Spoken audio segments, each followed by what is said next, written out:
दोस्तों, हमारे पड़ोसी मुल्क पाकिस्तान में आखिरकार ये हो क्या रहा है? क्यों एक ही घर में दो दो तीन तीन बच्चे अलग अलग जेनेटिक बीमारियों के साथ जन्म ले रहे हैं? कोई देख नहीं पाता, कोई सुन नहीं पाता, कोई चल नहीं पाता।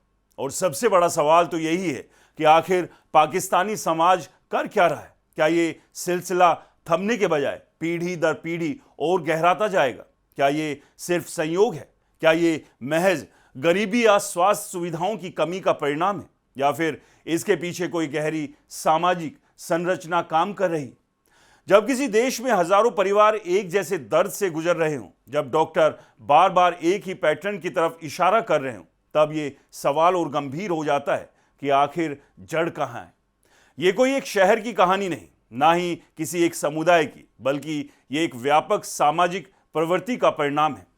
रिश्तों के भीतर विवाह, जिसे वहां सामान्य और स्वीकार्य माना जाता है, अब सार्वजनिक स्वास्थ्य की बहस का विषय बन चुका है। क्योंकि जब एक ही परिवार में पीढ़ी दर पीढ़ी निकाह का दायरा सीमित रहता है, तो उसके प्रभाव भी सीमित नहीं रहते।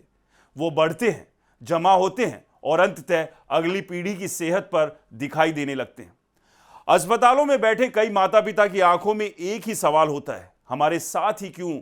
लेकिन जब डॉक्टर मेडिकल हिस्ट्री देखते हैं, परिवार के रिश्तों की परतें खोलते हैं, तो उन्हें जवाब मिल जाता है कि समस्या अचानक पैदा नहीं हुई, ये सालों से बन रही थी। एक पीढ़ी का फैसला, फिर दूसरी पीढ़ी का वही फैसला, और फिर तीसरी पीढ़ी तक वही पैटर्न। सबसे भयानक पहलू यह है, इन बच्चों ने कोई चुनाव नहीं किया। उन्होंने ना परंपरा चुनी, ना सामाजिक दबाव, ना पारिवारिक व्यवस्था। फिर भी सबसे बड़ी कीमत वही चुका रहे हैं। किसी के लिए जीवन व्हीलचेयर पर सीमित हो जाता है, किसी के लिए दुनिया आवाजों के बिना है, किसी के लिए बचपन अस्पताल के कमरों में बीतता है। समाज के सामने एक कठिन और बेहद जरूरी सवाल खड़ा है कि क्या परंपरा को बिना सवाल किए आगे बढ़ाते रहना पर्याप्त है? क्या ये मान लेना कि हमेशा से ऐसा होता आया है किसी भी निर्णय को सही ठहराने के लिए काफी है? जब आंकड़े चेतावनी दे रहे हो, जब मेडिकल समुदाय चिंता जता रहा हो, तब क्या चुप रहना समाधान है? दोस्तों, ये बात मेरे लिए भी कहना आसान नहीं। इसमें धर्म, संस्कृति, परिवार, सामाजिक सम्मान सब जुड़ते हैं। लेकिन इसके केंद्र में एक और सच्चाई है। हर बच्चा स्वस्थ जीवन का अधिकार लेकर जन्म लेता है, और जब बार बार एक ही ढांचे को दोहराया जाता है, तो उस अधिकार पर अनजाने में ही खतरा मंडराने लगता है। पाकिस्तान के समाज के सामने आज यही गंभीर स्थिति बन रही है, या कहीं बन चुकी है। इसके बाद अगला सवाल तो यह है कि क्या वह इस पैटर्न को पहचान कर बदलाव की दिशा में कदम बढ़ाएंगे, या फिर आने वाली पीढ़ियां भी इसी चक्र में फंसी रहेगी? क्योंकि समय के साथ हर समाज को यह तय करना पड़ता है कि वो परंपरा को जस का तस दोहराएगा या उसे समझदारी के साथ नए सिरे से परखेगा। दोस्तों, इस पूरी समस्या की जड़ है कजिन मैरिज, यानी रिश्तेदारी के भीतर निकाह। पाकिस्तान में कोई अपवाद नहीं, बल्कि एक आम सामाजिक ढांचा है। अलग अलग सर्वे और शोध बताते हैं कि वहां लगभग 60 से 65% शादियां परिवार के भीतर होती है, जिनमें बड़ी संख्या में फर्स्ट कजिन मैरिज की है, यानी चाचा, ताऊ, मामा, खाला, फूफी के बच्चों के बीच शादी। और कई घरों में यह सिलसिला लगातार दोहराया जाता है, सिर्फ एक पीढ़ी नहीं, बल्कि दादा दादी, माँ बाप और फिर उनके बच्चों तक। लोग ऐसा क्यों करते हैं? इसके पीछे कई तर्क दिए जाते हैं। कहा जाता है, लड़की अपने लोगों में रहेगी तो सुरक्षित रहेगी, परिवार का भरोसा बना रहेगा, दहेज का बोझ कम होगा, जमीन जायदाद बाहर नहीं जाएगी, रिश्ते मजबूत रहेंगे। और सबसे अहम, हमारे यहां यही रिवाज है। परंपरा का तर्क इतना मजबूत है कि कई बार मेडिकल चेतावनियां भी उसके आगे कमजोर पड़ जाती है।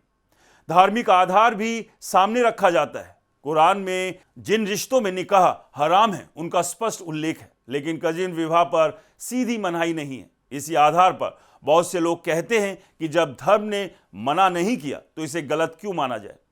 यही सोच समाज में इस वैधता देती है। हालांकि कई इस्लामिक विद्वान ये भी कहते हैं कि अगर किसी चीज से नुकसान साबित हो रहा हो, तो उससे बचना चाहिए। लेकिन ये आवाज अभी भी सीमित दायरे में है। अब जरा विज्ञान की बात करें, तो जब फर्स्ट कजिन शादी करते हैं, तो वो अपने जीन का लगभग 12.5% हिस्सा साझा करते हैं। इसका मतलब यह है कि अगर परिवार में कोई छिपी हुई बीमारी वाला जीन मौजूद है, तो दोनों के भीतर उसकी कॉपी होने की संभावना ज्यादा होती है। सामान्य परिस्थितियों में जन्मजात विकारों का जोखिम करीब 2 से 3% होता है, लेकिन फर्स्ट कजिन मैरिज में यह बढ़कर 4 से 7% तक पहुंच सकता है। पहली नजर में अंतर छोटा लगता है, लेकिन जब पूरे देश में आधे से ज्यादा विवाह इसी दायरे में हो तो यह प्रतिशत हजारों बच्चों की किस्मत तय करता है। ब्रिटेन के ब्रैडफोर्ड शहर में पाकिस्तानी मूल के परिवार पर हुई बॉर्न इन ब्रैडफोर्ड स्टडी ने भी संकेत दिया कि रिश्तेदारी के भीतर शादी करने वाले परिवारों में कुछ विकास संबंधी समस्याएं अपेक्षाकृत अधिक देखी गई है। भाषा विकास में देरी, सीखने में कठिनाई, कुछ दुर्लभ जेनेटिक बीमारियां और अस्पतालों के चक्कर, ये सिर्फ आंकड़े नहीं हैं, बल्कि उन माता पिता की कहानी है जो हर हफ्ते डॉक्टर के पास जाते हैं और जवाब तलाशते हैं। पाकिस्तान के कई बड़े अस्पतालों के जेनेटिक विभागों में डॉक्टर लगातार चेतावनी दे रहे हैं कि बार बार इन ब्रीडिंग से दुर्लभ बीमारियों का जोखिम बढ़ रहा है। कुछ परिवारों में तो स्थिति ये है कि एक ही घर के कई बच्चे अलग अलग विकारों से पीड़ित हैं। कोई चल नहीं सकता, कोई देख नहीं सकता, कोई सुन नहीं सकता, किसी का मानसिक विकास सामान्य नहीं, कुछ बच्चों की किडनी जन्म से तुरंत बाद फेल हो जाती है और कुछ किशोरावस्था तक पहुंचने से पहले ही दम तोड़ देते हैं। इसके बावजूद ये प्रथा खत्म क्यों नहीं होती? क्योंकि ये सिर्फ स्वास्थ्य का मुद्दा नहीं है, ये सामाजिक ढांचे का हिस्सा है। कई बार बच्चों की पसंद से ज्यादा परिवार की इज्जत को महत्व दिया जाता है। रिपोर्ट्स में ऐसे मामले भी सामने आए हैं जहां युवाओं ने कजिन से शादी से इनकार किया तो उन पर दबाव बनाया गया। कुछ मामलों में तो मामला ऑनर किलिंग तक पहुंच गया। यानी ये बहस अब सिर्फ जेनेटिक नहीं रही, ये व्यक्तिगत स्वतंत्रता बनाम सामाजिक दबाव की भी कहानी है। हालांकि बदलाव की हल्की लहर भी दिखाई दे रही है। शहरी और पढ़े लिखे तबके में अब कैरियर जेनेटिक टेस्टिंग की बात होने लगी है।